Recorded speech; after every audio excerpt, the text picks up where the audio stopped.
اهلا بيكم. النهارده هنكمل مع بعض الجزء التاني من الشنطه اللي احنا بديناها وعملنا القاعده بس بتاعه الشنطه. فالنهارده هوريكم ازاي نشتغل السطور بتاعتها. هو انا كنت صورت السطر الاول بس للاسف الفيديو اتمسح، بس هتبقى نفس الطريقه اللي انا هشتغل بيها دلوقتي، هي اللي هطلع بيها الادوار عادي حتى من بدايه القاعده من تحت. يعني انا هعتبر ده كده السطر الاولاني اللي تحت خالص، فطبيعي الخيط هيبقى طالع معايا هنا كده. هشتغل من اول خرزة غرزة رباعية عادي زي ما انا شغالة. تمام. هنا انا الغرزة بتاعتي ابيض، فانا هشتغلها ابيض لحد ما اوصل للالوان اللي انا مدخلاها.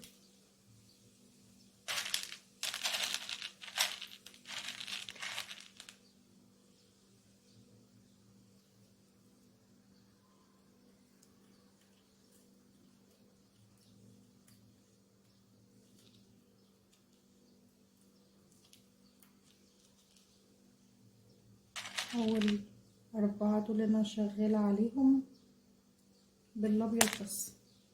الشغل الالوان كله هيبقى على الالوان اللي انا هشتغلها، وزي ما بقول لكم اعتبروا اول سطر انا شغالاه اكنه اول سطر تحت خالص، يعني ده نفس الشغل اللي انا اشتغلته اول سطر.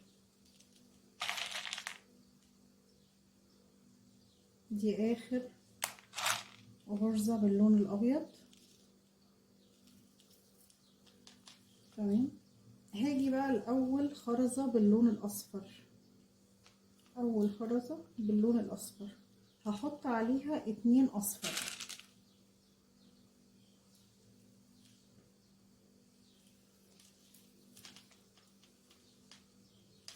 كده. ده شكلها الخرزة دي، هي اشتغلت عليها 2 اصفر. البرتقاني برضو هشتغل عليها 2 برتقاني، والاحمر، وكل الالوان بالترتيب على كل واحدة من نفس اللون خرزتين من نفس اللون. هدخل كده اهو في البرتقاني، يبقى هدخل 2 من نفس اللون برتقاني.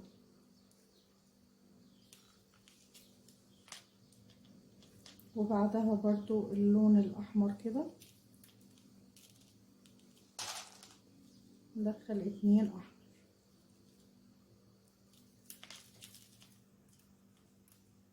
وهكذا بقى كل الالوان اللي انا شغاله. السطر الالوان دي بس كده اللي همشي بالترتيب اللي انا بقولك عليه، كل لون عليه خرزتين من نفس اللون. هنا هيبقى هدخل طريقه معينه عشان امشي بنفس الاتجاه بتاع الخرز اللي انا شغاله فيه. بس نخلص ده كده الاول مع بعض، ولحد ما نيجي هنا هفهمها لكم ازاي. طبعا كل ما بنطلع بالادوار الشغل بيبقى اسهل من الاول خالص.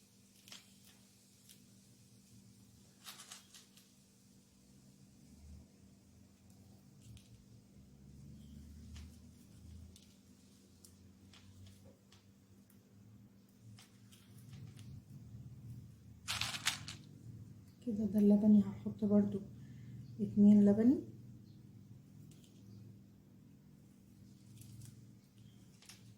وبعدها برضو الاخضر، اخر لون هنا في الصف ده في الناحية دي كده 2 برضو اخضر. تمام. هنا ده الجزء الابيض اللي فاصل بين الاتنين هشتغله ابيض. اول 2 هشتغلهم ابيض، التالتة هدخل فيها لون، بس هنشتغل بس اول 2 هنا باللون الاخضر.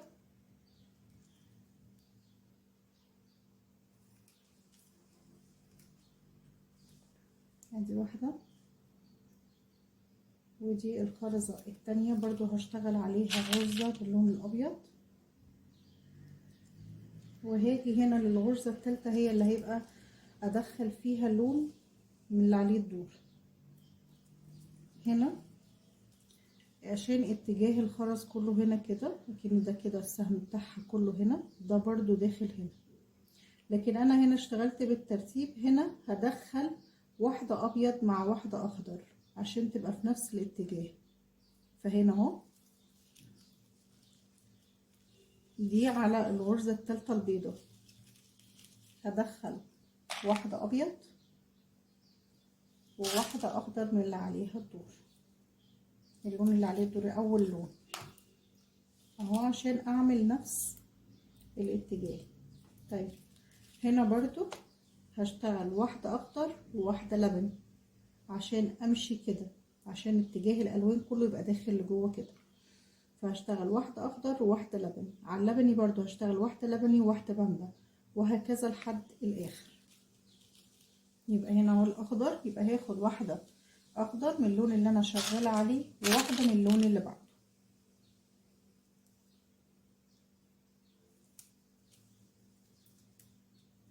برضو اللبني نفس الطريقة هشتغل واحدة لبني وواحدة بامبا.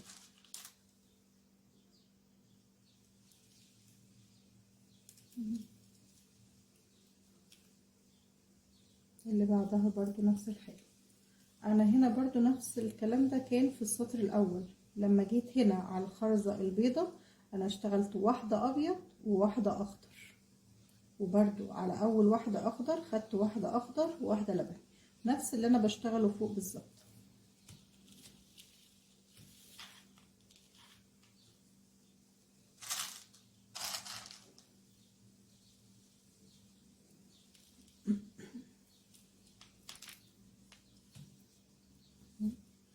برضو واحدة وواحدة.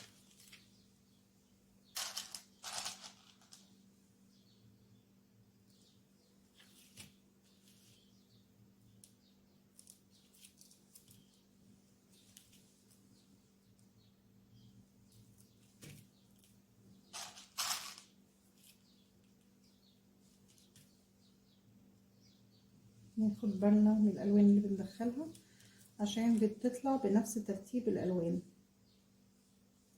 عشان مجرد ما لون هدخله غلط هيغير لي شكل الالوان اللي انا مدخلاها خالص. انا هنا في طرف خلاص صغر ومش عارفه اشتغل بيه تاني، هبدأ كده ادخله في الخرز اداريه يعني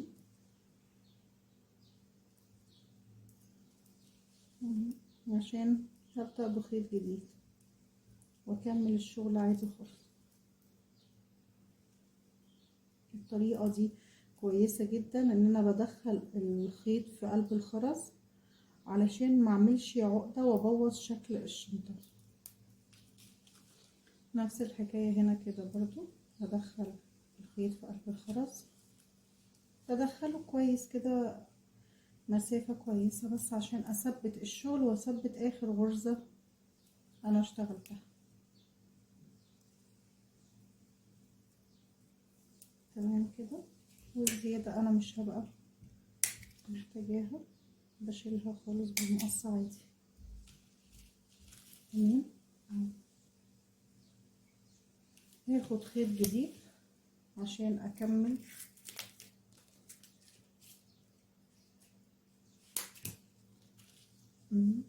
بدخل في خرزة من اللي تحت اللي عليها الدور طبعا، واخر خرزة في الجنب واقفة واشتغل عادي زي ما اتفقنا. الجزء ده من الالوان بدخل لون من اللي عليه الدور ولون من اللي بعده من اللون اللي بعده.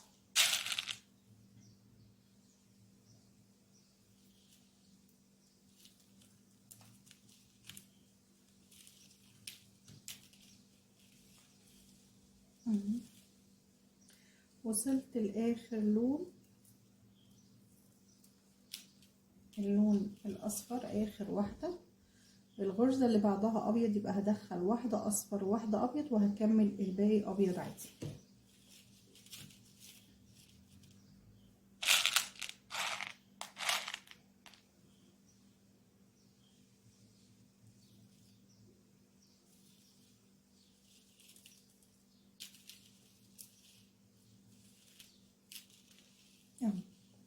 كده انا خلصت سطر الالوان من هنا ومن هنا.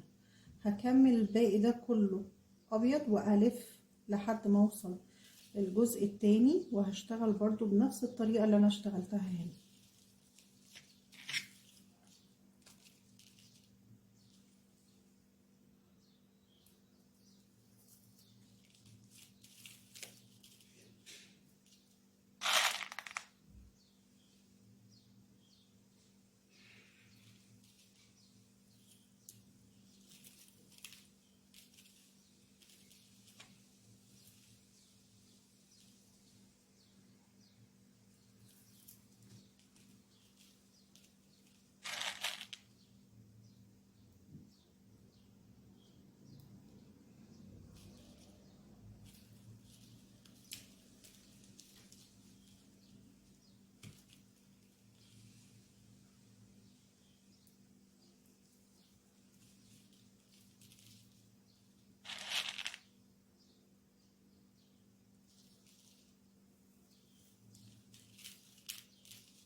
هنا كده انا خلصت السطر من الناحية هنا دي، من الناحية اليمة دي، فهلف واشتغل اليمة التانية كمان. هلف مع الشنطة عادي، يعني انا هشتغل بلف مع الشنطة عادي.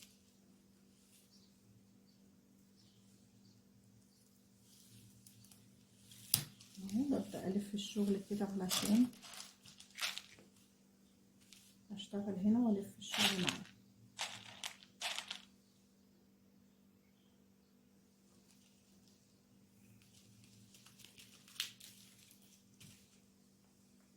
الغرزة الرباعية دي من اجمل الغرز اللي تقدروا تتعلموها، لانها سهلة وبيتعمل بيها شغل كتير اوي. بيتعمل بيها شنط، بيتعمل بيها مفارش، بيتعمل بيها فوانيس، بيتعمل بيها فازات، بيتعمل بيها حاجات كتير اوي. فغرزة سهلة وبسيطة، والفيديو بتاعها موجود على القناة عندي هنا.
هنا برضو هشتغل زي ما اشتغلت هنا. اول سطر انا بشتغله هشتغل عادي، يعني هنا هدخل 2 ابيض، وهبدأ على كل لون ادخل 2 من نفس اللون. اصفر هدخل 2 اصفر، اورنج هدخل 2 اورنج، احمر، بالترتيب. كل لون عليه خرزتين من نفس اللون. الطريقة اللي بشتغل لون ولون بتبقى في الصف التاني. هشتغل لون ولون، اجي على الاخضر هشتغل واحدة اخضر وواحدة لبني، على اللبني واحدة لبني وواحدة بامبا، وهمشي بترتيب الالوان عادي.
كده انا خلصت الالوان اللي هنا. هشتغل برضو الغرزتين الابيض عادي، والتالتة هدخل فيها اول لون عندي. هشتغل اول خرزتين في الابيض دول ابيض عادي سادة، لكن الغرزة التالتة هي اللي هدخل فيها واحدة ابيض وواحدة اخضر من نفس اللون اللي انا شغالة عليه اول لون. عملنا غرزة، التانية برضو ابيض،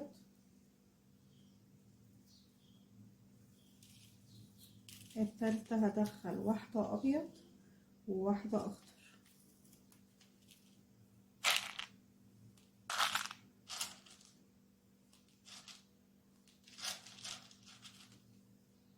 نخلي بالنا بس لو في خرز بيبقى مكسور، خرزة لونها مختلف عن اللون، نشيلها خالص علشان شغلنا يبقى نضيفه كويس. هنا برضو هشتغل زي ما قلت لكم واحدة اخضر وواحدة لبني على اللبني، واحدة لبني وواحدة بني، وهمشي بترتيب الالوان اللي عندي.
هنا انا كده اشتغلت الالوان هنا ولفيت مع الشنطة الجزء الابيض السادة، وخلصت كمان سطر الالوان هنا. برضو هقفل الجزء ده كده ابيض سادة، كله غرزة رباعية ابيض سادة.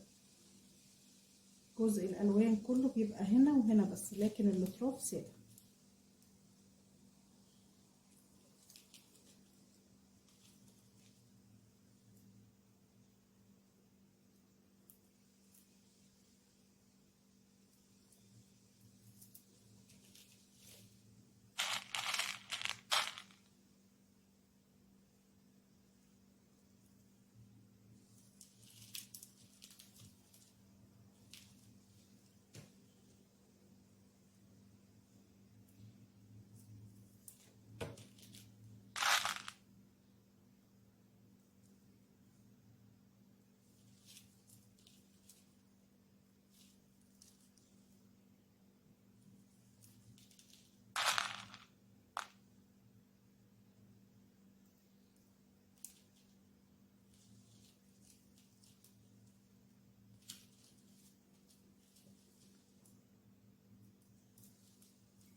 كده خلاص انا بقفل اهو السطر التاني.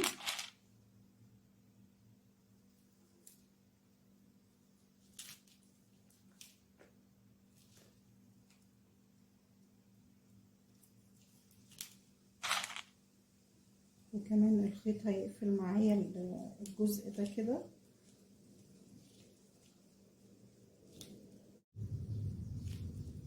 فهقفل اخر غرزة وهقص الخيط خلاص لانه كمان الخيط خلص.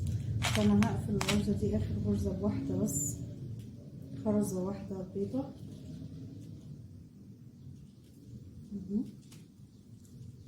واشد الخيط كويس كده. انا ابقى قفلت السطر التاني. هداري بس الخيط بتاعي كده في الخرز زي ما احنا متعودين.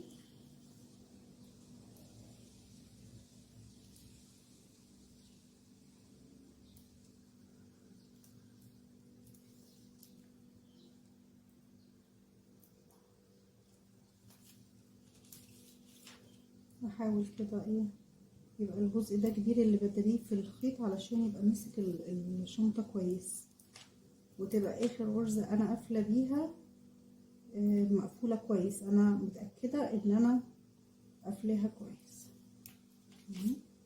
واشيل الزيادة برضو الطرف التاني كده هداريه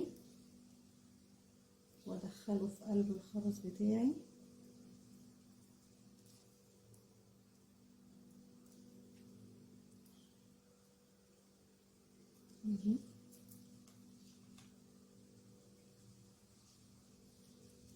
وطبعا هقص خيط جديد وهشتغل بعد كده السطر اللي عليه الدور. نفس الطريقة اللي انا اشتغلت بيها هي هطلع بيها عدد الادوار اللي انا عايزاه. فانا هفضل اشتغل بنفس الطريقة اللي انا اشتغلت بيها دي معاكم لعدد معين من السطور على حسب طول الشنطة ما انا عايزاها. فانا هكرر نفس الطريقة دي وارجع لكم تاني على السطر الجديد اللي عليه الدور اللي انا هغير فيه الطريقة بتاعة ترتيب الالوان. فاستنونا والفيديو الجاي تكملة للشنطة اللي احنا شغالين فيها. اشوفكم على خير. باي باي.